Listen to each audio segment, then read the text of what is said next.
大家好，我是陈老师，欢迎大家今天参与我们的直播哈，看一下声音有没有对。等一下，我忘记关了哈。来，大家好，陈老师，刚忘记关了哈。欢迎大家今天收看我们的直播哈。这个声音应该有进去。喂，还是这个地方哦。反正不管，反正带上去了，我忘记了哈。来，欢迎大家今天收看我们的直播哈。老师今天就最近有点忙了，所以脸色有点累，好，那正常哦，因为老师最近有些公务缠身，为了各位啊，为了各位我们后面的业务啊。可以推展的更好，让各位可以看到更多的、更好的这个我们的视频品质啊。然后最近是有一点点累哦，有一点点拼命，但是呢，希望啊，我们拼命完之后啊，各位有一个很好的一个享受，好吧？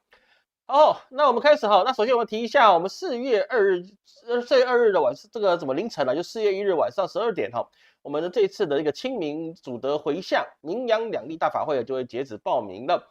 这次我们用了新的系统，那大家不好意思啊，你多麻烦一点，多申请一下呢我们的一个信箱。那这个信箱啊，其实以后你只要登录就好了，基本上你所有资料，除非你要新增你的眷属啊，不然你都不需要再填了哈。这是很多的贵客给老师的一个指教，所以老师这次改版了，就把它改到已经可以，你以后只要勾勾勾就可以出现了。那么呢，以后老师也会发电子信箱告诉你说什么时候参加啊，怎么做状况啊，这个东西我们现在进行了一个全自动化的改善，那也不会有很多的那个 loading 的时间。就是你一要打开，速度一定很快基本上都是很快的了，没有，无论你在大江南北都一样。而且呢，你什么币别都收，只要是钱我都收，这样也很简单一点。所以说那个还有一件事就是说呢，我们清明法会办完之后老师会尽很快的时间再公布我们的一个春季补运法会，因为今年的过年很短，那现在都已经4月，对不对？正常来讲，你是4月底5月到5月中之间你要办。但是因为过年很短了，因为之前过年是在1月底嘛，所以你会觉得这个时间可以拉很长，然后这边一直讲，就老家一直在催各位缴钱，不是哈，那个就是今年过年都已经在2月底了，就过完2月底了，所以感觉就很紧张就不好意思这个就是这样嘛，我们按照这个表定的方法办事，好吗？好，那我们直接讲这个直接进入我们的主题这个柯文哲案其实大家在那一天老师有更新一篇就是说那柯文哲他现在已经被判有罪了嘛。那么呢，这个题材我们身为一个命理频道当然我这是命理频道，你都知道吧？我们是命理频道，而不是时事频道。我们只是用时事来验证我给各位用命理的方式预测。那他如果能准，那么国际大事都可以看得出来，何况是你个人的命运呢？对不对？所以说我们还是命理频道乾坤门武术的是命理频道。那么世界直播大赛未来就是我把它落实到一个四法里面。什么四法呢？就世间法。你世间法如果你看得准，那么你人的问题那是不是就可以讨论了？其实人的法是最难看的了因为你人其实基本上你有很多决定，你很多想法，通常10个里面大概就是7个问完了缴完钱了依然故我，对不对？大部分都这样的。但是呢，这个就是说你要怎么去选择，对人生的影响是很大的。所以说我们看一下柯文哲柯文哲呢，我们还是回到我们他的一个八字来看这个柯文哲老先生他的八字他现在已经过了人生的至暗时期了。我说白了吧，实际上是这样他一个己亥年辛未月的庚申日。那么今年他走了，今年他的整个时运上来讲，其实他已经不算糟了。各位相信老师，虽然被判有罪从他这个八字来看他其实是比较有利的一个地步。好不好？这个不要说有罪，然后觉得是说天要塌，然后去那个集合游行广场那个是你们要去的，我是不会去的，因为谁的场子我都不会去的，对不对？你不可能在任何的政治场合看到我在上面，好吧？你别叫我表态那个我对那个是冷感，没有兴趣的，好吗？所以说在这个状况之下，他在今年的时运来讲，因为己亥年对上我们今年丙午年基本上他是比较能够胜利的他整个的官运的底气是比较足的。那么实际上来讲，我们还是维持我们过去的一个原来的八字的判别是什么呢？就是按照他这个八字基本上基本上看到我这个绝世美颜，好吧？不然我把脸挡住怪怪的，我的盛世容颜各位看一下。那这个八字来讲它其实是说他今年整体的事业运、整体的官运都是比较亨通的。所以说呢，基本上你要说他会因为这个受到打压，其实不会，并不会这个实际讲并不会。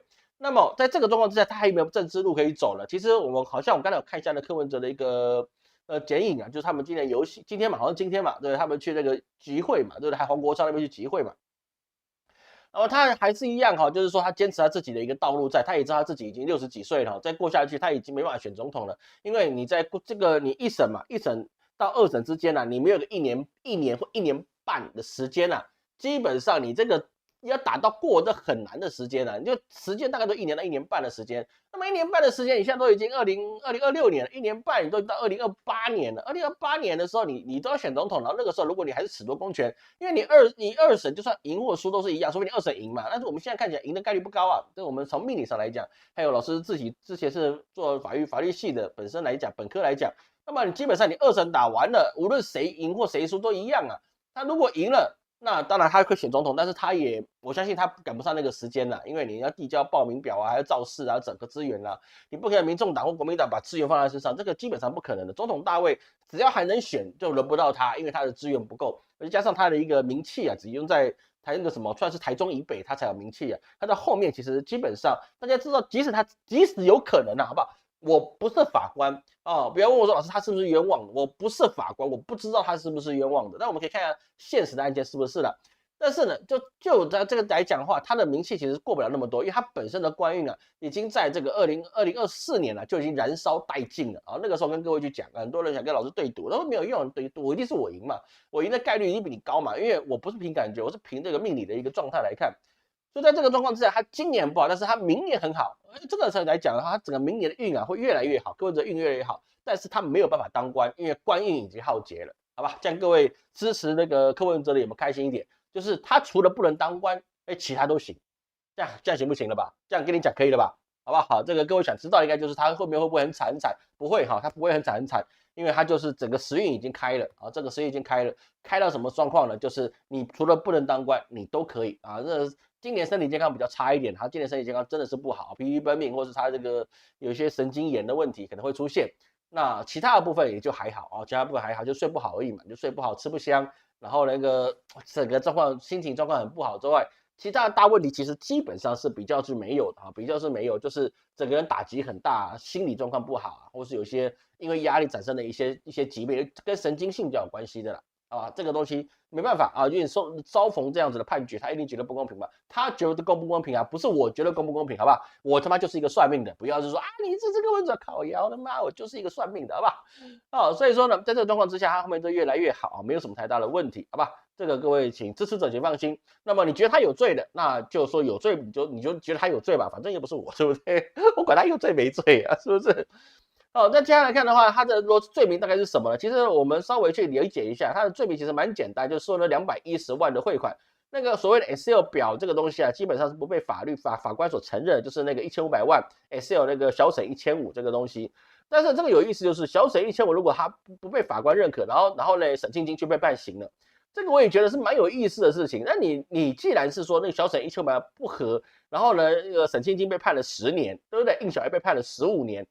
这个我觉得，我不是很了解，因为我只是念过这一科啊，不代表我是很厉害的法务人员。最厉害是黄国昌嘛，对不对？人家是那个美国跟台湾大律师啊，那个他才是厉害，我不是哈，我就没法连接起来。可能我老了，我就不知道，我就连接不起来这个原因。你如果认为柯文哲他这个账是没有实质的佐证，那么你怎么是说这个沈庆金他是被图利的呢？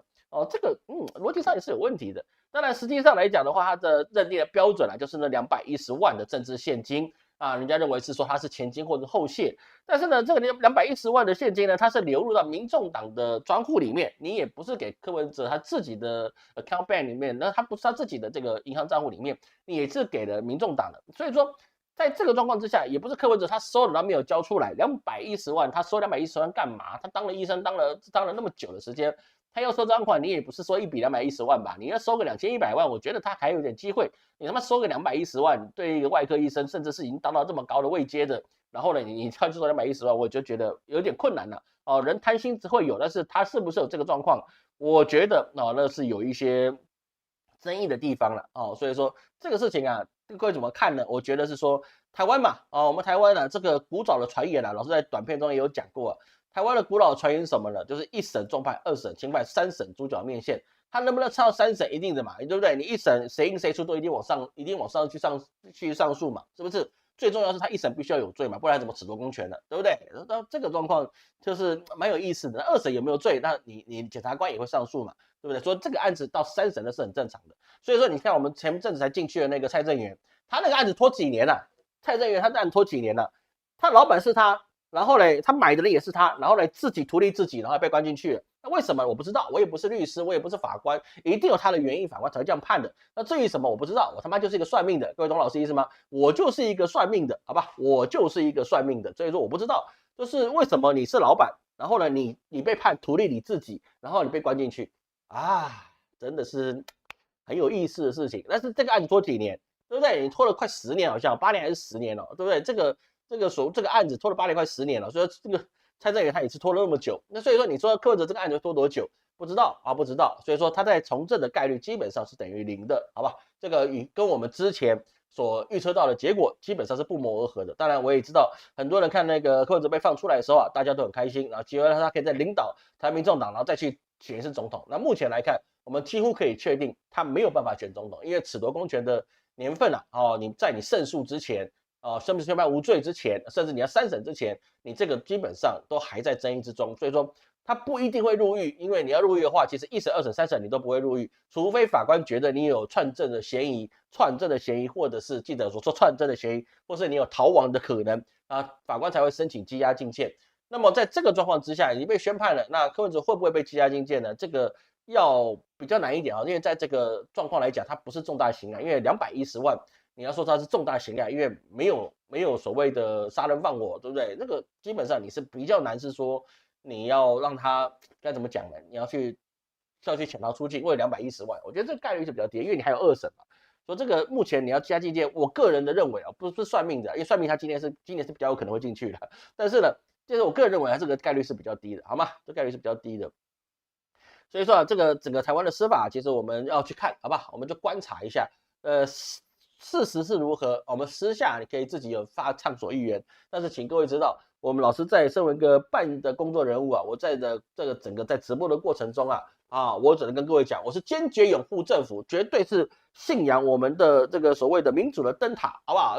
有什么民主的救星，台湾的金孙民主还是什么，反正什么伟人，好不好？我们一定相信他，我们要积极的拥护，好吗？坚决拥护我们的党，对，这个才是我们百姓应该做的，好不好？这个是各位去知道的。好，那我们接下一个这个不讲了，因为讲了他妈到时候我出问题靠腰。第二个问题是各位一个比较专业、比较关心的就是黄金黄金这一次跌得很大、很凶，很多人说陈老师叫别人买黄金，你看跌成这个样子跌到靠背这真的是不行了，对不对？其实各位去知道一件事情黄金这个东西，老师一直跟各位讲，你就持续买就对了，放10年你一定会赚，你可能这个2个月就赚，你也可能这2个月就赔，都不要紧，你只要买了放着捏着。它就不可能赔这个是无论你任何的，就记住听老师，你无论你任何的景气，你都不可能是因为黄金然后导致你放10年还会亏的这个概率几乎趋近于低位数，好吧？趋近于低位数就10%以下，好吧？我不是投顾老师嘛，我也不能跟你保证什么，但是呢，你各位自己去验证一下，10年周期里面无论你从哪一年只要抓10年。往前你一定赚，往后你还是会赚这个是固定的一个状况。那这跌的原因是什么呢？其实3月的美联储的一个议息会议它是维持利率在3.5%到3.75%不变所以说在这个状况之下呢，大家就是觉得是说，那黄金持有成本这么高，因为我黄金压在这个地方，我是没有利息的，各位懂老师意思吗？黄金除非你是跟人生是买黄金存折或其他东西你会有一些利息之外。基本上黄金是没有利息的，你持有就是等同现金就是这个可以直接换现的东西，所以是说它是没有利息的，所以你将竞价成本是高的，然后呢你又没有利息的话，就变成可以说是你持有成本过高，因为外面的利息太高了，你放在手上的这些黄金它是没有利息，那这是不是就变成是说你就没有赚钱，甚至还要被通膨吃掉的疑虑？这个说法是成立的。但是它是基于你是短线操作，也就是你是大资本家的时候，你是可以跟这个风说我现在的整个利率维持高，所以是说我就抛售黄金去买美债或者是买其他东西。但前提是你是大资本家，你他妈就是一个大耳朵老百姓的时候，你就不要想这些事情了，因为你就算你拿100万，对不对？你拿去外面多个3%5%，你不过多了3万5万。那你也有限那真的也是有限的东西你跟黄金真的在涨的时候，你是有限的东西。所以说人家是拿几百亿美元去做，说他差1%的利差，他就差很多差1%就可以差了可能上亿美元的一个利差了，对不对？所以说你不能这样跟别人比。我们就是一个大耳朵老百姓，哪怕你有1亿台币的现金也是一样哦。你去跟风那种大机构，就是说你要去出逃，然后去冲短期的美债这些哦，会赚啦哦，会赚啦，但是呢也会亏啦啊，这个是一个这个逻辑在。所以说啊，像我们最近的伦敦现货黄金啊，单周这个降幅达到10%，这是从1983年3月以来最大的周跌幅，它跌破了4500美元1盎司的关口。所以是说，现在既然有战争，那么你传统的避险资产在这个高利率的维持之下，它失去了失去了这个作用，那是因为央行表示我没有要降息。那所以是说呢，你持有成本，那就会获得这个指引。各位去理解它的一个原因在这个地方，好不好？所以在这个状况之下，有没有可能它还会升息呢？啊，大家就觉得你不考虑降息，那么你有没有考虑到可能会升息呢？因为今年的通膨啊，然后在美国啊，基本上美联储在3月议息会议的时候啊，它就有可能大幅上调它在美国今年的通货膨胀上调至2.7%哦，所以他们鲍威尔也说啊，在通胀没有出现明显的改善之前，他不考虑降息。各位要清楚他讲的一个话，就是它通胀没有出现明显改善之前，它不会降息。所以说资本家就听得很清楚哦，原来你在那个通货膨胀没有调降之前，你不会考虑降息。那么很简单，霍尔木兹海峡现在封起来，胡塞组织也加进去了。那么你要短期结束这个战争，是不是就不乐观？所以资本家认为这场战争不会提早结束。所以你要懂得他去一里通百里明的一个状况。意思就是资本家认为，那你现在美国要撤兵的概率实在太低了，因为一旦撤兵，那霍尔木兹海峡会不会恢复通航了？不会。所以说他们压了什么东西呢？你必须是美军大胜，然后让霍尔木兹海峡像通马桶一样把它通开了。那这个东西呢，你通膨才有可能会降低。但是显而易见的哦，基本上这个前提是极难达成的。所以说，在那么极难达成的状况之下，那么他们就知道，哦，既然达不成，那么我先去买一个短年期的，或者是买一个先持有一些比较有利息的，哪怕只赚个千分之几的利息都好，好过我手上拿的这些黄金，对不对？也没有什么样的利息产生，我可能还有一些要拆价差等等之类的，那我不如就去买这些东西了。所以说，黄金的避险的情绪就会下降，也反映的是说，大家并不认为第一个美军会胜利。第二个，他也不认为这个海峡会通，所以说通膨在美国是不是就一定会继续维持下去？那既然会维持下去，那鲍威尔他就不会降息，不会降息的话，那我持有美金就少赚了这么多钱，那对资本来讲，这是不合理的一个存在。这个逻辑，希望各位能够听懂老师跟各位去讲的，到底有没有懂？你好歹吱个声，我讲的这么努力，可不可以吱个声？好不好？吱个声嘛，对不对？哦，所以说各位去理解它一个逻辑在这个地方。说这个地缘政治啊，你就会影响到你现在的一个状况，但是是不是就是一定是这样呢？各位，我们后面还会讲到，它并不一定是这样哦，它是会有一个但书在存在的，好吗？所以说在这个状况之下，它美元强势就会变成这种避险的虹吸效应，所以说美元指数突破100的关口哦，它是一个在今年是新高了。所以说黄金的避险功能呢，被短期的流动性呢就被它覆盖过去啊，这就是会有这样的状况去产生。所以是说，当持有美元因为美元走强状况之下，那么它就会需要什么呢？需要更多的美元去完成能源的结算。所以说呢，持有美元的体系之下，它会需求量会被扩张，因为大家需要去交易这个东西，减少它这个利差损的一个问题。所以说呢，持有美元反而在这个状况，它是变得更加的一个重要。这对美国有没有利呢？当然是有利的，对不对？资本家大部分都在美国，这也是现实的一个状况吧。资本家不会在台湾吧，也不会在日本吧，也不会在中国大妈身上吧。真正资本家还是在美国，这个是很确实的。韩国是不是资本家的一个聚集胜地？不是，好吧？韩国那个小体量不够看的，好吧？那是在韩国，它可以横行霸道。因为除了韩国那些财阀跟他晒，对不对？那个没办法再跟周边国家去比了。你韩国财阀，你只能在韩国横行霸道啊。除了韩国，你真的是一坨屎，好吧？那个世界上比韩国那些三大会长有钱的人太多了，有权有势力还有军火的人太多了，好吧？所以韩国财阀真的是。很糟糕的一件事情啊！韩国就会因为这些财阀走向盛唐的结果，什么呢？满城尽带黄金甲，你知道吗？打进去韩国把韩国推翻，比去改善他们的经济还更容易，对不对？这是很现实状况。资本主义到后面呢，其实都是会失败的。这个我们在所有的历史朝代里面都看到，你只要是穷兵黩武，你必败，对不对？这个哪怕你是斯巴达，对不对？你他妈还是会完蛋。是不是？那你完全的直接民主，你他妈还是完蛋。古雅一点就告诉你，完全民主他妈就是去死而已，你就灭国而已，对不对？那个没有办法的一个事情。那资本主义，那唐朝也告诉你，那么资本主义还有一些贵族主义，他妈你也是完蛋，是不是？虽然完蛋了，他的一个资本主义也让唐朝维持了很长年的国祚了，这也是一个事实啊。但是这么长期的战乱下来，其实就是因为长安城它这个整个大唐帝国啊，基本上都是财阀垄断的，还有士族垄断的地方。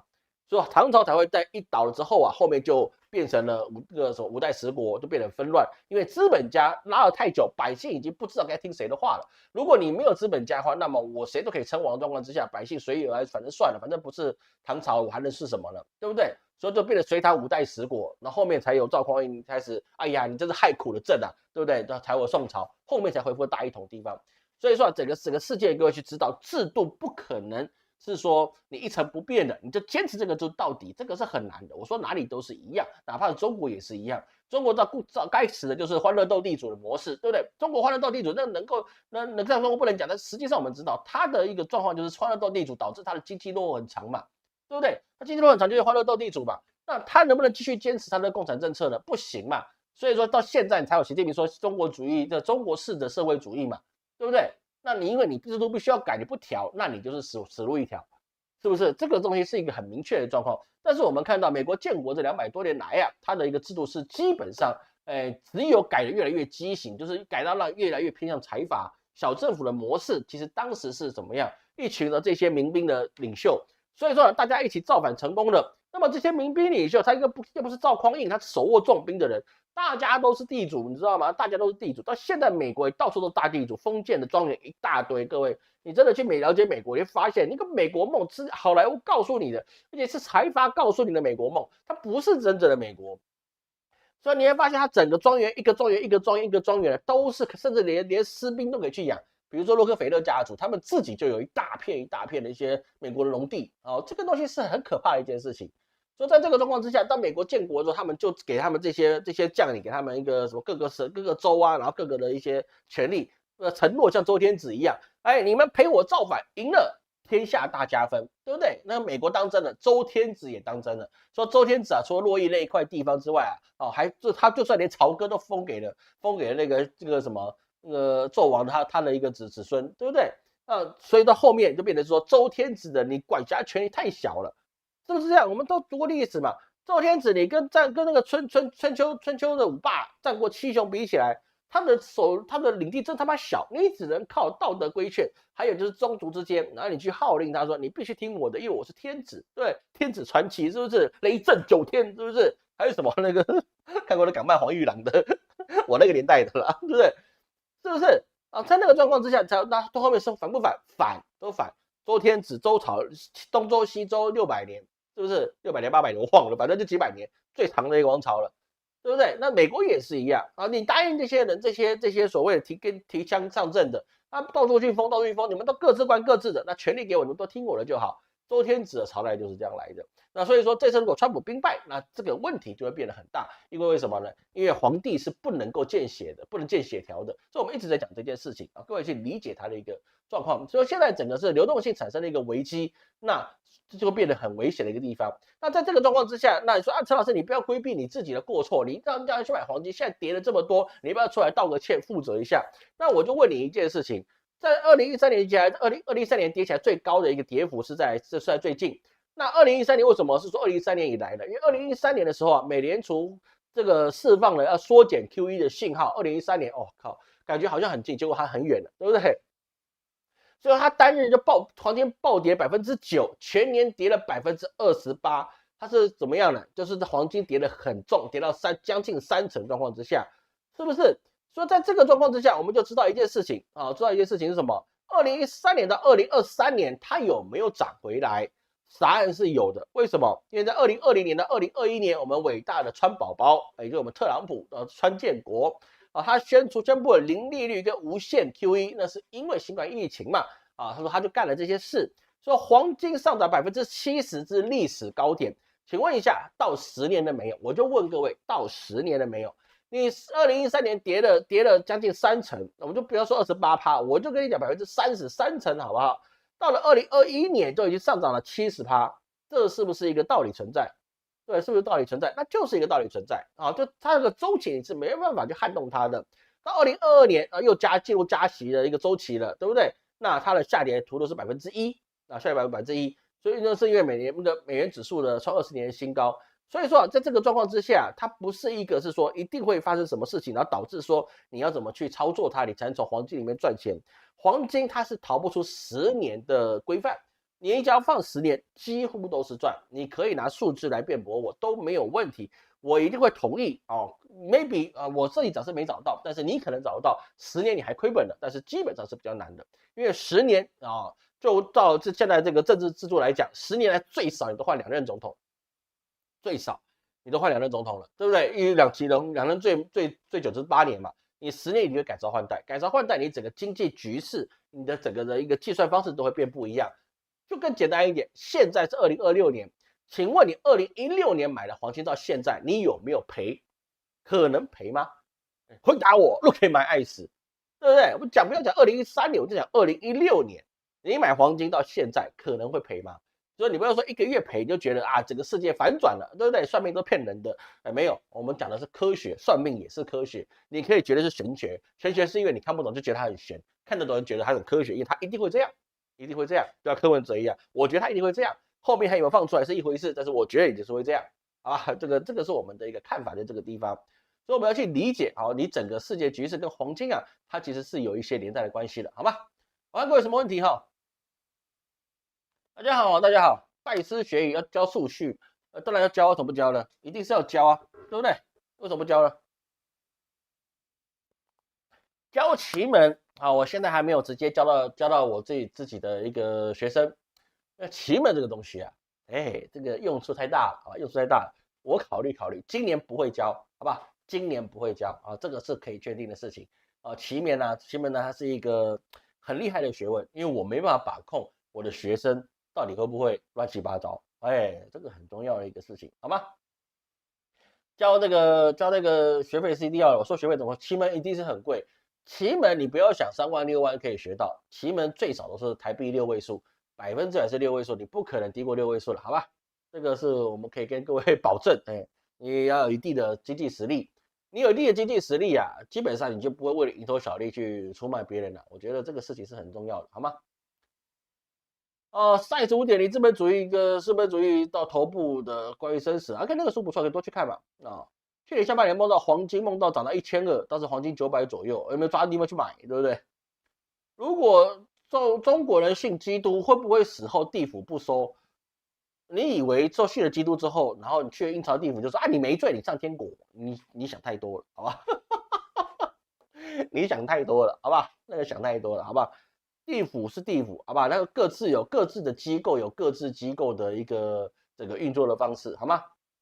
我现在这个有没有卡？我先问一下各位有没有卡？没卡哈，没有卡哈，正常哈。我刚看我去卡一下，所以说你这信什么叫都一样，最终去的地方都是一致的，只是他为了让你能够接受接受是说你已经死亡的一个事实，只有你这个人家online登出了，所以说他会派你认为的那方面的一个景象让你去接受而已。好不好？其实，在整个生命里面殊途同归，重点是你有没有累积好你自己的人间积分，积分累积够了，你才能跟我讲是说你信什么教你都可以上天堂。那如果你积分不够，对不起，你信谁都一样，你他妈都得下地狱的，好不好？你不要跟我讲信基督教就没有他就没有下地狱，他妈撒旦是在干嘛的？他是他妈吃干饭的，对不对？撒旦专门收不信基督的吗？你们傻了，对不对？既然信基督的就不会下地狱，那我就问你一件事情。那撒旦是管谁的？那你不信基督的，那你就不信撒旦。那你不信撒旦，撒旦凭什么收你？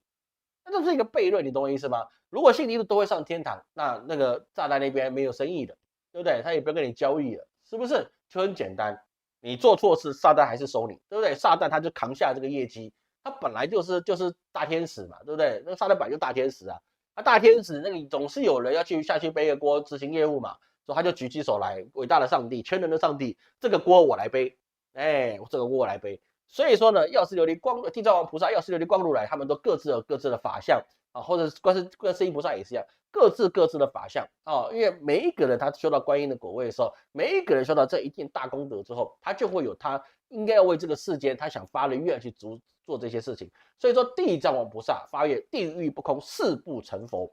那怎么样才让地狱不空，地狱空下来呢？那就是不断去渡人嘛。什么时候渡完？人是一定会渡完的。地狱已经渡完了，为什么？因为未来的某一天的时候，地狱已经空了，它已经完成它的使命。我们的时间是一格一格的，并不是说一直往前推进的，只是有一股力量把我们往前推进。但是我们事实上，我们只活在当下，懂我意思吗？所以说，这每一次的当下都是很重要的一个状况。所以不用担心，就是说你他妈谁不收，没有这回事啊，殊途同归的一个事情，好吗？啊，黄金碟就是尽量买啊，你不是尽量买，就是你有多少钱干多少事了啊。像我没钱我就不买了嘛，对不对？我自己花了 AI 的钱太多了，因为还有一些算法的钱我花了太多了，花的真的太多了哦，真的是要我命哦。上次过年出去玩已经掏空老本了，然后呢，这次在 AI 这个事情啊，为了要整顿一下我的技术啊，我真的觉得钱都花光，花了光，真的要命。好，那我们继续下去哈。所以说，在这个事件上，我们要看到，就是说，你现在整个局势当然就卡在伊朗啊，卡在美国，卡在以色列。那么很多人在说啊，那美国现在已经怎么样了？已经说啊，我愿意5日和谈，我愿意7日和谈。但是呢，这个伊朗啊，这不讲道义的东西，他希望他好自为之啊。我们的川宝宝都已经说我们要停火5日了，对不对？你凭什么要去攻击美国的机场呢？凭什么攻击美国的加油机呢？这完全是伊朗的怎么样呢？不讲道义的行为，不讲武德的行为，哦，这个对不对呢？当然是不对的哈、哦。这个我们在这个预测里面就有说到4月份会有和谈的景象，然后大家后面准备，然后呢5月他妈的继续，3月准备，然后4月他妈继续打啊，4月会继续打啊？为什么？因为大家去运补粮草而已。这个我相信在3月讲4月的时候跟各位讲过。那事实上他们有没有要和谈？一直不断说要和谈，但是呢，没有一个人要接下来和谈啊。这个积极的程度啊，是超出老师想象的。比如说什么呢？伊朗他也没有要谈，他直接是继续打，一直打。从原来谈的时候，他是第38次，有人说他没有弹药了啊，他第38次的反击，第40次的反击说没弹药了，停火吧，美国都给台阶下了，对不对？结果他打到现在80几次了，是不是？80几下他妈继续打。所以说伊朗他也不，他这个是比较反过来去干，他就完全不跟你和谈。我就一直不断的攻击啊，我就一直不断的打，哎，我没有说等你慢慢来的，因为其实说真的，以色列也没有收手，所以他们就一直打下去。你说老师预测有没有成真呢？在台面上来讲，你不能说我失准了，因为美国的确他一直抛出和谈啊，川普抛出了很多次和谈了，甚至还说伊朗找他和谈了，这个你不能说我预测错误嘛，对不对？所以说这个基本上还是有的。但是在4月份的时候就不一样了啊，4月份呢那就打硬仗了。那这个是我之前在3月初的时候就跟各位讲，4月会有一场硬仗哦，打起来昏天地暗的，这个事情是我们先预测到了。那实际上它会不会应验呢？我们看数据，我们数据来推演，对不对？我们不能空中楼阁，是不是？就凭了一张嘴就讲尽天下事，我们一定要去看看有没有数据。但实际上来讲，美国现在正在向中东派遣数千名，甚至上万，加上运补人也有上万名的海军陆战队队员。他们第31远征队已经过了马六甲，第11远征队在路途中，第82空降师已经奉命部署。所以说，这个状况之下，等于说你加起来大概1万人地面部队，那这个有加到后勤补给，我不知道。但是光这件事情，我们就很确定了，一个说谈和谈的人啊，你凭什么要去派更多的地面作战部队进去在中东战场呢？哎，这个不是小事情，各位要去想。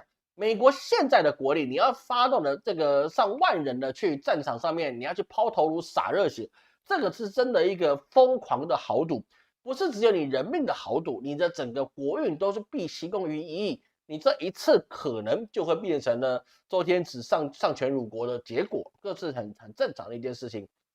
所以说，在这个他们要做的是什么呢？他们要做的是一个夺岛计划啊，要把那个岛夺下来。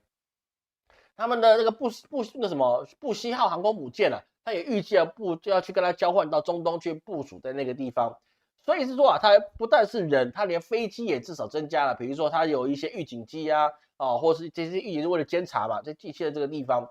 就在这个状况之下，它其实是要增加它的兵力要去打的。所以说啊，在外面呢，我不知道该不该讲哦。在中国朋友，你不要去喷我，好吧？我们台湾朋友也不要喷我，我就说一件事情。在近代历史上面啊，的确有一个人他说过，美国是不可信的美国是不可信的你只要跟他讲，他任何要跟你谈的事情，代表他正在准备弹药准备跟你反水，准备随时跟你撕破协议，是不是？所以说我之前跟各位讲，就是说美国他所谓的这个这种条约精神是在他有利的状况之下，他会跟你坚持的契约精神。但是只要违约的成本违约成本低过于他毁约的利益，那么他就会毁约。这个是跟这种央格鲁系列的谈生意是很重要的状况。他只要觉得我撕毁的成本都比你来的高了我这样毁约那这是你的问题，对不对？那是你的问题，反正我赚到就是我赢了。他们信奉的就是胜者为王很简单的一个物竞天择的一个状态，赢者全拿这在美国立国之初他们政治制度的确也是这个样子。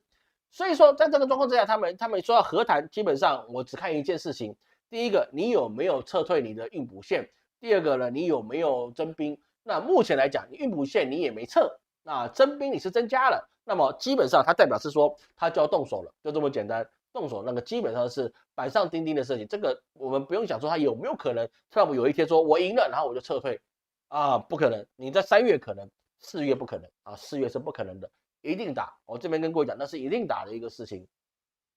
而在这个状况之下，美国的百姓有没有支持呢？当然是不支持的。比如说他们昨天就有所谓的那个反国王的运动嘛全美好像有900万人吧900万人去上街头要呼吁特朗普，呼吁白宫去结束伊朗的打击行为这里面是不是就只有是说民主党借此的造势呢？也没有因为这里面包含了川普以前的一个顾问班农，他也是说他反战的因为反战，因为你去花美国的国力去打这件事情基本上不符合美国的利益，这个是一个很现实的一个事情。那么既然是不符合美国利益，那为什么要打呢？因为不打，川普一定完蛋。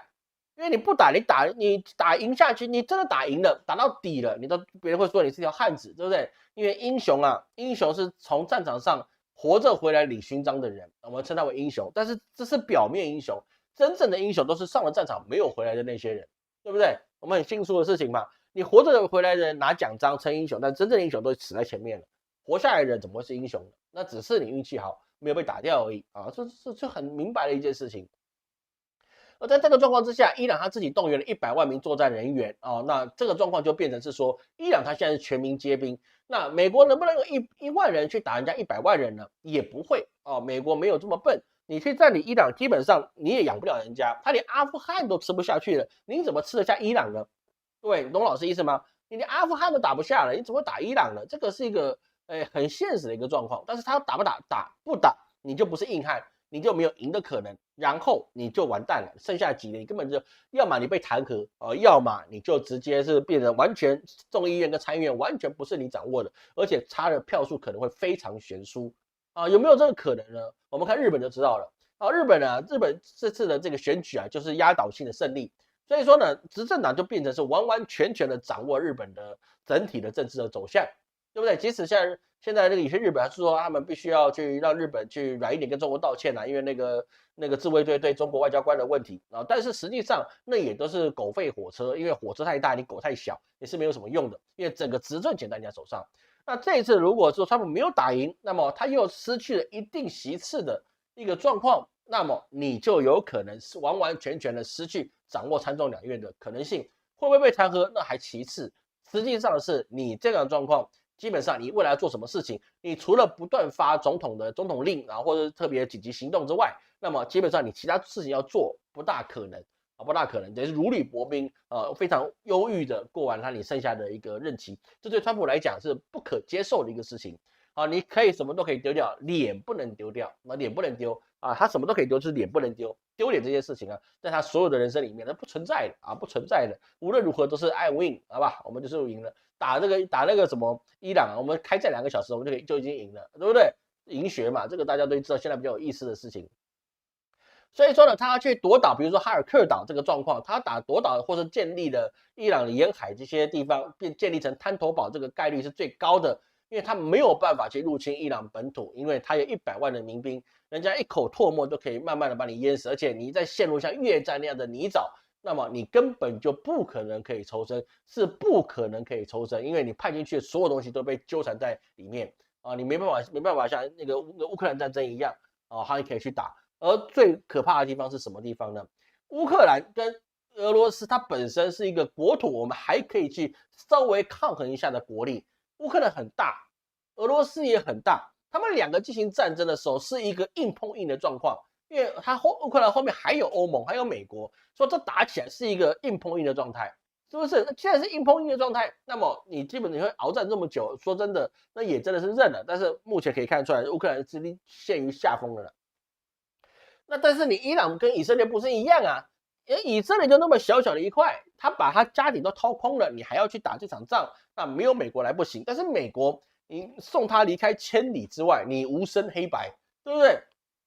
千里而来的，你去打这个仗，几乎都是败的。比如是说什么韩战，比如说越战，你跨海而来，到了这边，你基本上都是败的。那个赢了就不太难了，因为你运补线太长，你的整个战争成本太高，所以你不可能跟他去做一个地面深入作战，然后试图去打掉他，推翻一下伊朗的政府。这条路到现在啊，伊朗是没有人敢去承担这个后果的。因为连一般人他都要去征兵处，要去报名，要去征兵了啊，保卫国家了。那么他们如果已经兴起了一寸山河一寸血，10万青年10万金的这个想法的时候，你要推翻他领导人可能性几乎是没有，你要树立他们的傀儡政府的可能性也几乎没有。因为谁讲出来是说我们要跟美国和谈，谁讲出来说我们就这样算了，那么那个人就被伊斯兰世界所不容。我说真的，你看他打了卡达，打了那个什么阿拉伯世界这么多美军机场。有没有人出来叫那个接任的哈梅内伊他的小内伊？哦，有没有出来道歉，或是有人要出来叫他下台的，要他负责的？对他们只是强烈反对，但是你拿他没有办法，因为你现在不能够去说我支持美国，或者我怎么样在靠边站，我只能是说我们希望以外交的方法以政治的方法来解决这些问题，但是这个是不可能的嘛，因为对以色列来讲，他这一次的东西玩脱了，你再不停手。那么你对不对？你现在一停手，你就跌入万丈深渊，你就毫不停手的往前冲，冲到玉石俱焚，冲到自己粉身碎骨，冲到一个让自己还有办法的怎么样呢？你到后面还历史上你不会是一个罪恶，所以说你就只能往前冲。就像什么呢？就像姜维，对不对？像姜维是不是天水姜伯约？人家奋战到最后一刻，你也不能说他怎么样，他尽力了。诸葛亮的儿子诸葛瞻，是不是？你能够说他是太弱了吗？你爸诸葛亮，他妈的，你怎么不会打仗？是不是？没有，人家打到最后一刻，是不是？来致意殉国，对不对？崇祯皇帝，你能够说他不是条汉子吗？你不能说，是不是？因为你一旦奋斗到最后一刻，但是你一旦退缩，那你就完了，你就完了。比如说吴三桂，对不对？吴三桂他再骁勇善战，他灭亡他的是大顺朝，不是他没有背叛大明朝。吴三桂从来没有背叛过大明朝，他是一直奋战不懈的。这是因为明朝被大顺朝被那个李自成攻陷了之后，然后崇祯去眉山那边去当晴天娃娃了，然后呢，那个吴三桂才会想着说，我到底是要投降给汉人政权还是怎么样？结果他家也被人家抄了，对不对？他老婆小妾也被人家用了啊，所以是说呢，他就觉得是说啊，干，那到这个状况之下，我干脆隔壁的看起来对我不错，是不是？钱给的也多，那还让我封侯拜相，那我不如去跟他了。所以说就变成你一退缩，你没有力战到底，你就不是英雄。岳飞他是力战到底，最后被人家骗回去，他是英雄，因为他力战到底，对他没有投降，没有什么样的想法。说像以色列就是这样，川普也是一样，被自己的心魔，被自己的影子吓到，是说我只能往前冲，除此之外我没有办法去选择。所以说他要把这个哈尔科岛给他占领之后，他要的是什么呢？向大家证明我是有能力啊，我是有能力战胜伊朗军队，而且我有足够的军力来去护航经过霍尔木兹海峡的所有的商船。那么，如果川普夺岛成功了，那么他就可以说，这是我们美国的所打下来的一个海峡，所以说经过霍尔木兹海峡的商船都必须缴过路费，懂我意思了吗？巴拿马海不是这样来的吗？他要去拿格陵兰不是为这个原因吗？就很简单，就是一样的道理。你拿巴拿马，当然就是希望过路费是美国收，对不对？他说巴拿马应该属于美国的，巴拿马这不同意嘛，是不是？他说格陵兰要一片动员干什么呢？那么大一片土地，然后就有几万个居民，那你要他干嘛呢？然后下面有稀土是没有错啊，但是这么大的土地，你要怎么去开发都是个问题，能不能开发都是一个问号。那你为什么要拿格陵兰呢？而且因为那个地方你可以收过路费嘛，是不是？就这么简单一件事情。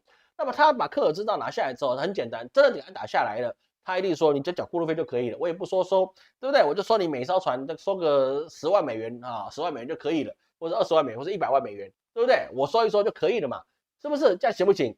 啊，这样你可以说他行，你也可以说他不行，反正呢，他可以有这样的权利，因为他把它打下来了。所以他需不需要往伊朗内部去打？不需要，他只要把那个哈尔科拿下来，或把他海滩打下来，建立滩头堡。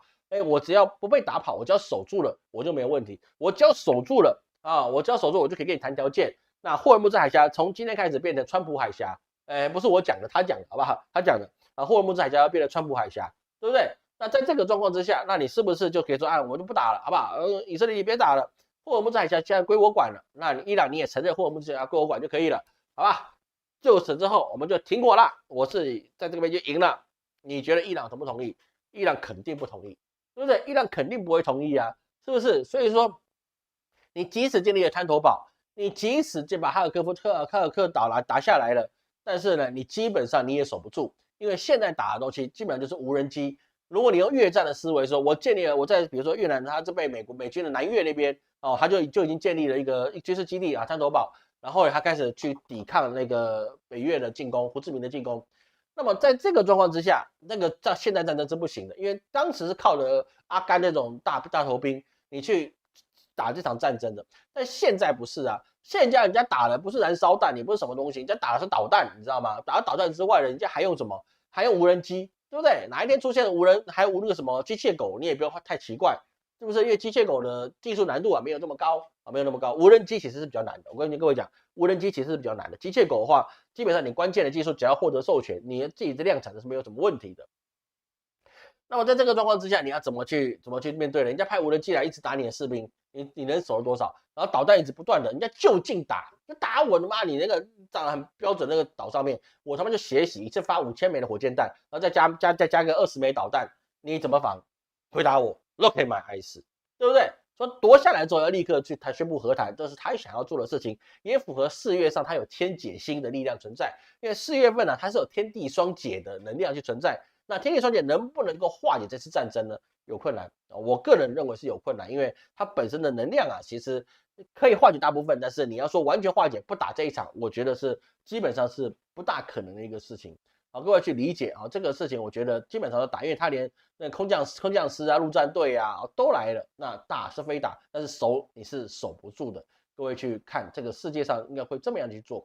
那么很多人就说这个东西是不是说这个阿联酋他说这个海峡三岛它是有主权的，那这个状况是不是能够大家谈和？就是说你要相信这个世界我们要去谈一下，美国你也别打了，伊朗你也别在乎太多了，这个事情就归我们阿联酋来管吧。这行不行呢？当然也不行，这个事情是不大可能会成的。所以说他整个做的东西就只有把大兵送到战场上去，而他会遭受到更大的一个损失，这个是我们可以知道的一个事情。那么问题就在哪什么呢？如果你守不住怎么办？你守不住的话，那问题就大了。守不住就要去呼应到一件事情是什么呢？你今天如果都已经守不住了那么你美元的价值在哪里？你的美债的价值在哪里？各位懂老师意思吗？所以说如果你守不住了，代表霍尔木兹海峡会对美国、对欧洲进行更严厉的封锁。欧洲有没有其他的道路可以不要经过霍尔木兹海峡，然后呢，你就可以拿到油？按照地图上来讲，不好意思，按照地图上来讲欧洲是可以不一定要完全经过霍尔木兹海峡，地球是圆的嘛，美国也可以不要经过霍尔木兹海峡，都可以的。没有一艘游轮是不能够必须要经过霍尔木兹海峡你才能走的，你到其他地方去，到好望角去什么之类的都有办法去做，但是就是贵对不对？你油得自己烧你自己的油他们就是烧的是重油，那你得烧自己的油是不是？那你怎么办呢？那个事情就变得很难干。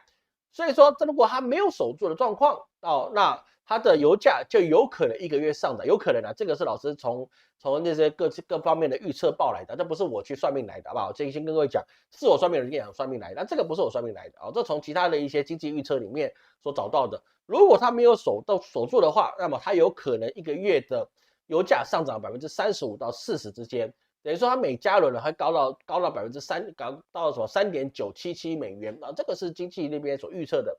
等于是说呢，美国消费者每年要多出700亿美元的加油费，那么通膨就可能从原来的现在3.5%上升到5%的水平，到5%这个东西是我们在新冠疫情所看到的，叫做恶性通膨。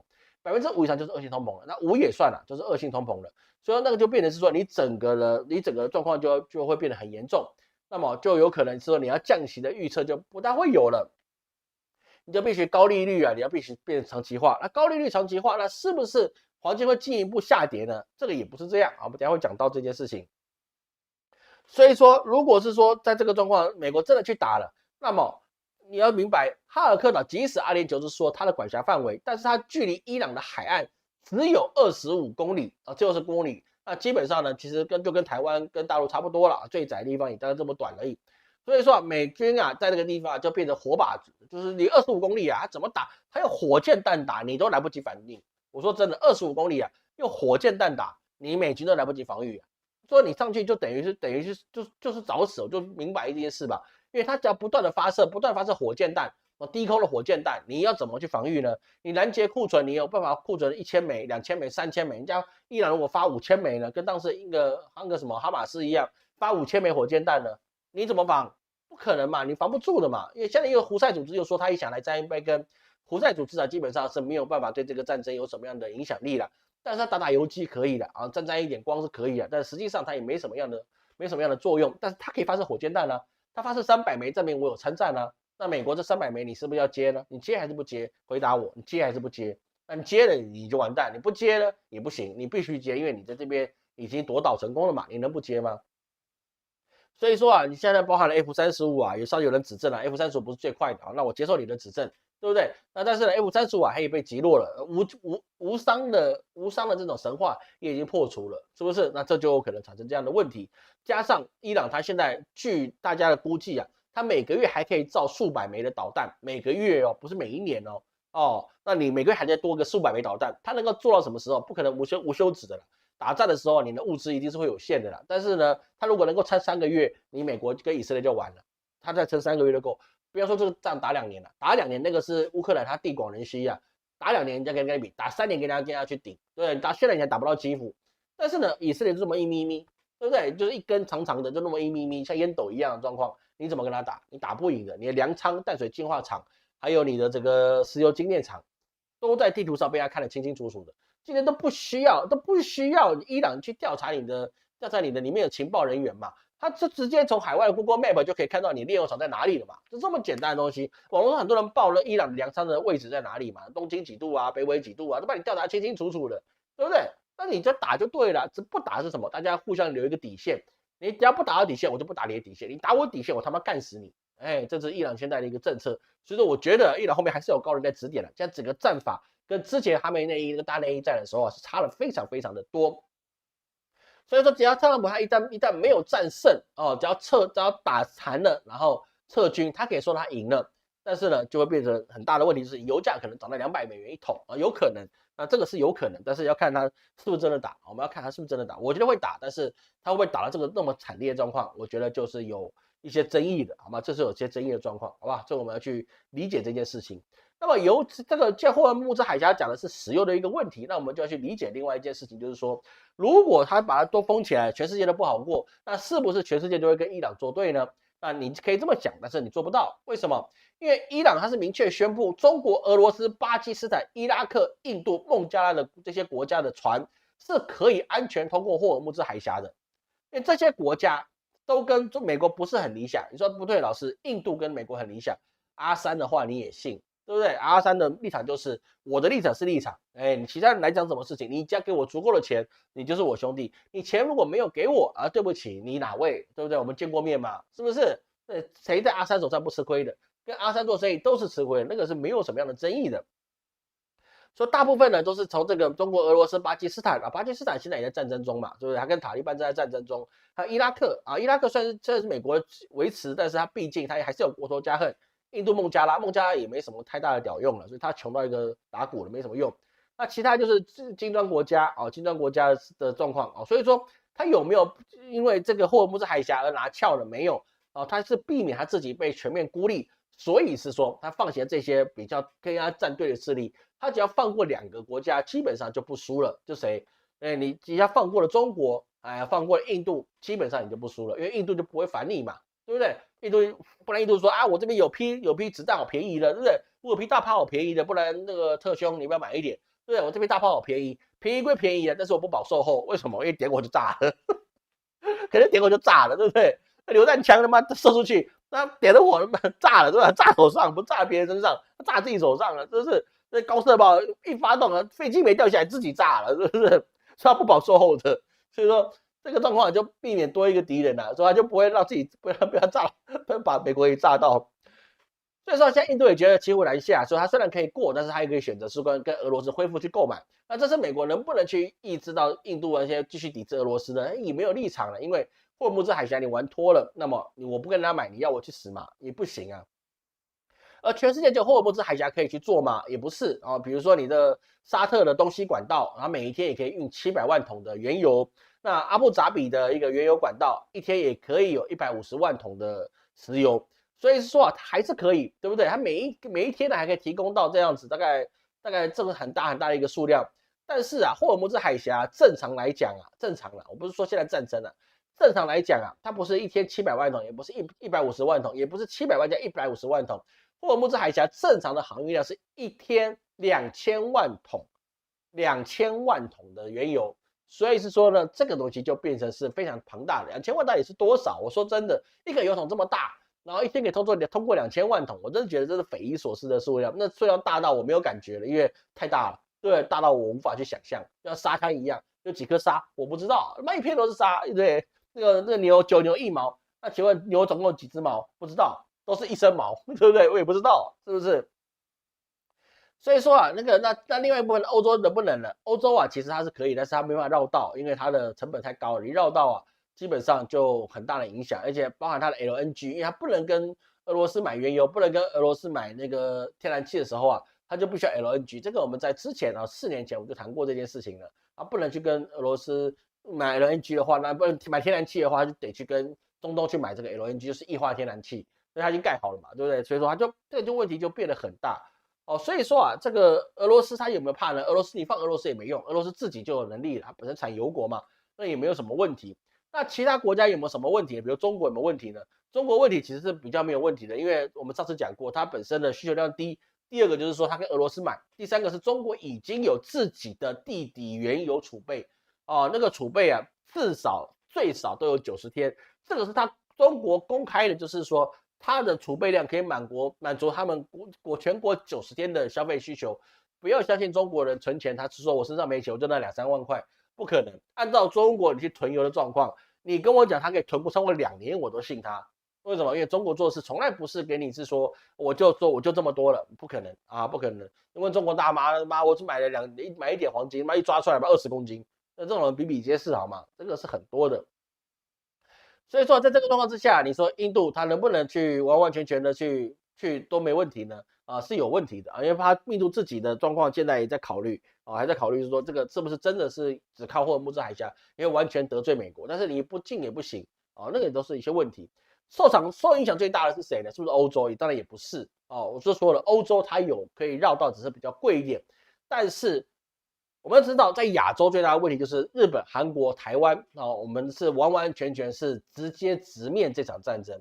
很多台湾人还在关心这些所谓的一些我们本地的政治的讯息，还在那边非常激动的啊，去准备去跟对岸敌人你死我活。但是你要知道一件事情，我们是这场伊朗战争里面的直接受害者。各位去理解老师的意思，我们是直接受害者，因为我们不能跟俄罗斯去买，那么我油只能够从霍尔木兹海峡那边运过来，没有其他办法了。日本90%石油依赖进口，那战略储备只够200天，台湾也差不多，哦，这个是没有办法去说你要节省多少，台湾还可能还更少哦，那你根本就没有办法去抵抗住这样子的霍尔木兹海峡被封的一个状态。所以说在后面上我们要去知道最后一件事情啊，我就直接把它跳到后面了，中途我就不讲了。所以在这个状况之下，如果你现在这个我们的川宝宝，他把打击伊朗能源设施的最后期限定在4月6日的晚上8点。那么这个时间之后有没有出现其他的可能呢？老师找到一个综合的评估啊，不是我个人的评估啊，综合的评估，大部分的人会觉得是说啊，美军会找速战速决，然后油价回落啊，这个东西就比较难啊，比较难。不然是冲突长久化，油价拉高，那黄金呢会在避险跟高利率之间呢它会摇摆啊，这个是第二种状况啊，这个是国际的经济趋势啊，不是我定的，好吧？我定的就是打啊，我个人预测就是打，没有什么状况，就是打，而且美国战败概率极高。那第三个就是美国战事不利啊，那你避险需求重新主导，那么黄金会大涨。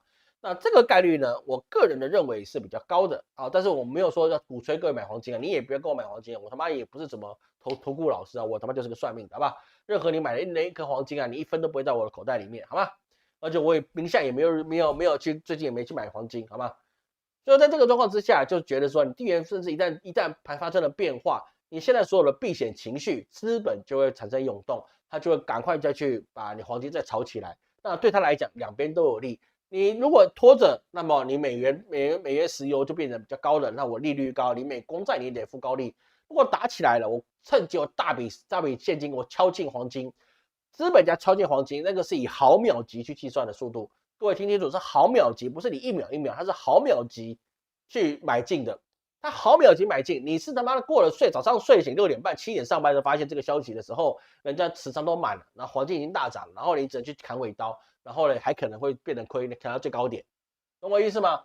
所以说这个事情是这样的，黄金不是你 all in，你是你分批买，慢慢买，你几乎都会赚的。原因也是在这个地方，说你不要去跟大资本家去比那个毫秒级的交易了，那不可能的啦，真的不要去想是说你可以赢过大盘了，真的赢过了。我坦白跟你讲一件事情，股市要赢钱，从来不是因为你技术好，从来都是因为你时运好、运气好，不是因为你技术好。我说个实在的。因为它本身就是博弈，后面有人为操纵，有很多的问题，它从来不是一个数学公式。如果是一个数学公式的话，牛顿就赚钱了，爱因斯坦也赚钱了，美国这么多数学家，他们都赚钱了。为什么数学家只能给资本家打工？因为资本家决定你要赚或赔，懂我意思吗？你可要去理解这个状况。所以说，这状况如果美国夺岛失败的话，那很多事情就变得更加的危险。但是我觉得，基本上的成功会有，但是呢，你要么成功了赶快退，成功了赶快投降，不是成功了赶快和谈。然后赶快撤军，然后宣布这个战事结束，不然的话，你再多撑2个月，以色列就完蛋了，因为以色列的国力实在已经到了强弩之末哦，他是一鼓作气，再而竭，三而衰，他连屯垦区那个地方都遭到人家的反对的时候，很多事情啊就不会有人站你这边了，因为各位要去看到整个世界上面啊，所有政治的一个风向啊，在现在这个战争里面，再去声援以色列的人，几乎只有民间。大部分人就是说我们反对战争，但是他们不敢谴责以色列，因为他们自己里面的资本家太多了，所以他们不敢讲真话。说白了，因为政治是为了资本而服务，好吧？不要说这很残酷啊，政治本来就是为资本而服务的嘛，对不对？这个是难免的事情，哪一个朝代，中国朝代也是一样，你能够不为资本而服务吗？你一定得为资本而服务啊。所以你开国元老，比如说刘邦，对不对？谁有钱我他妈干谁，是不是？那这种没办法，对不对？那个开国他就是乱世中去做的。那你说朱元璋？开局1个碗，他要不要跟资本，要不要帮资本服务？要啊，但是他也不能完全服务啊。所以说呢，他只能是说慢慢笼络这些士绅，但是他也不会让你考过啊，就是大家互相拉扯之间，成品久了，资本就变太大的时候，就变得尾大不掉哦。所以是说啊，平衡之术啊，是在所有朝代里面最重要的事情，好吧？这个是我们要从我们的大灾问里面我们要去学到的这件事情，好吧？那各位有没有什么问题哈？我觉得时间控制的不错，好不好？感谢苏正赞助啊，感谢苏正赞助啊，谢谢啊！有人捧人场，有钱捧钱场啊，感谢各位。美国打一个大东共荣圈，这不可能啊，不可能，这是不可能达成的事情，绝对不可能达成。川普访华遥遥无期，他大概就是说我打赢了，然后赶快和谈，你打下来赶快和谈，然后赶快撤军，除此之外没办法。但是伊朗后面如果有人在指点的话，这个川普想要赢的状况不大可能啊，不大可能，好吧？现在烽火要想是其实遭侵略的苦难中国是这样没有错啊，这个现在形成了伊朗一寸山河一寸血，10万青年10万军的时候，这场战不会善了，好吗？凯道满了，抗议司法不公，那就这样啊，那就这样，人心浮动就浮动啊，浮动不就那群人的吗？我说各位啦，真的不要去看那些抗议的人了，都没用的，都没用的，你就整个凯道都满了，那怎样？那怎样？你不过几万人的事情。对不对？几万人的事情，你在跟我讲什么事情？没用的。台湾2300万人，你几万人也没有用。就跟美国，你有3亿多人，你有900万人，然后去抗议，有什么毛用？那没有毛用的，就出来嘉年华一下，出来逛逛、砸一砸、抢无理元购一下之外，你还能干嘛？民主制度如果真的有用，那还有这些抗议的吗？民主制度有用的话，我现在还需要改朝换代的问题吗？民主制度真的有用，那现在不是古雅典亡国了吗？不是嘛？两点这本来就是一个这个民主制度嘛，对不对？就没有办法维持啊，是不是？就没办法、所以说不是我迂腐啊，这个人类啊，除非给 AI 统治啊，基本上就像我推背图讲的那样，除了被 AI 统治之外啊，你一定是自取灭亡的。说人呐、这上天给我们一个很有趣的一个年龄，就是你没办法超过假霸凌，霸凌料力一系120就得去死，就给你回来一点偏差值121、122，你还是得去死，这个是人类的寿命的极限。为什么？因为人如果你一直活下去的话，你就成为什么？成为一个社会的资本家，就是你该懂的都懂了，不该懂的你也懂了，你只要不死，别人上不来，你朝代没办法更迭。说给你一个寿命就是120年，那上面的人，上面的高智慧比较好观察，你们这批人类，这批文明是不是能够超出他们的想象，可以有趣的进化？所以你的生命一定要短。所以说啊，就像那个藏寿的福利人一样啊，我们在看这个历史啊，其实跟猫狗看我们是一样的意思。猫狗看我们啊，它从小猫小狗的状况就看我们，当它变成老猫老狗的时候，我们还长得差不多，它就觉得我们是长生种，我们都是福利脸，对不对？我们都是福利脸类型的，都永生不老的，是不是？但是不是啊？那不是啊，只是你老了，不是我代表我也没老，我老着比你慢一点，对不对？那说人生的120年，那等于就是真的是跟皮油一样，你是撑不了多久，你就是时间到你就得改朝换代，时间到就证明你自己不行，除非有一个永生种才办法。永生种是谁？AI 是永生种啊，这个事情是这个样子，好吗？伊姆活了800多年了、因为他有空白的100年，对不对？他其实是微微，我告诉你，我都知道了，好吗？哎呀，刘金国啊，来三鬼声援以色列，三鬼是谁啊？不好意思，我不知道三鬼哈，我不知道三鬼是谁。你要解释就解释吧，我不知道三鬼是谁哦。I don't know who is that? Who is that? I don't know. 哦，一亩活800多年。好 ，OK，好，那没有事情的话，那我们今天时间抓的不错哈，因为中间跳过了一点了，但是你也是冗长赘述了啊，跳过没什么关系。所以说啊，各位就知道啊，我们现在的状况对台湾来讲是很不利的啊，各位要减少你自己的扩张消费，尽可能的打消负债，因为你在没有钱的时候，你到了斩杀线上下的时候，你要想办法的是怎么样维持你的生活。那如果你之前就把你的钱先丢出去了，那你后面要维持生活的时候就会变得比较困难。那维持比较困难的时候，你就落入斩杀线以下，你就得开始变卖，你就得开始为钱去发愁。各位懂老师意思吗？所以很重要的事情是你一定要尽可能消除负债，因为你没有钱的时候要还债变成痛苦，有钱的时候还债那不是一个 piece of cake 吗？对不对？但是你没有钱的时候要还债，这个就是大事，你就变成这样割肉的去还债，或者以债养债，对不对？中国现在有很多这样的人以债养债，因为他物价发展到一个高度，跟他们的一个经济发展的高度的时候，突然缓下来的时候，后面就会撞上来嘛。所以很多人在以债养债，破产人这么多，哪怕你可能前几年是一个公司上亿的，或是上百亿的估值的，几十亿估值的，你都有可能隔2年之后你什么都没有，对不对？因为你没有在对的时候踩下刹车，你就会出事，好吧？所以说我们的这个行业啊，就是跟各位，你该踩刹车，现在就是你踩刹车的时候，你能够怎么样做降本增效，就是你的关键。什么叫降本增效？善用 AI 工具。我没有在卖 AI 课程，我也没有卖你 AI 工具，但是我告诉你，没有用 AI，没有把 AI 变成你生活的一部分，你他妈你完蛋了。我们话摆在这边，你没有习惯 AI 在你生活中出现，除非你是70岁以上，你就要70岁以上，你直接跟我讲你不懂，我觉得可以接受。但是如果你没到70岁，那我告诉你，你没有把 AI 变成你生命中的一部分，你他妈还了啊，你就完了，因为你跟时代脱节了，你根本就没办法再有谋生能力下去，除非你有一个很高额的退休金。但是美国也有退休金啊，为什么退休老人还是过这么辛苦呢？因为物价涨太高了，环境变化太大了，那是没有办法的事情，好吗？好，还有什么问题了？没有什么问题了，感谢各位今天的收看啊！下一周我们还继续更新啊，有什么问题？应该没什么问题了，哈，应该没什么问题啊。就是我们下个礼拜我们会办，我们4月3号我们会举办我们的一个主德回向法会啊，还没报名的尽量在4月1号的时候报名，好不好？你再晚我可能就来不及，好吧？尽量在4月1号的时候报名。那个我们会准时收官啊，那之后我们就开始做我们的春季的这个补运法会，好吗？感谢各位收看，我是陈老师，我们下周见，拜拜拜拜。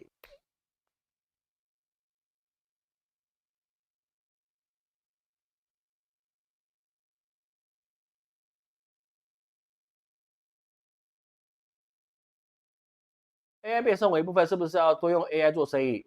要也不要也是，不要也是，你要先让 AI 可以变成你手脚的一部分，那么你才能够说是不是能够用 AI 啊？这个很重要的东西，好吗？好，现在我确定时间到了，好，拜拜。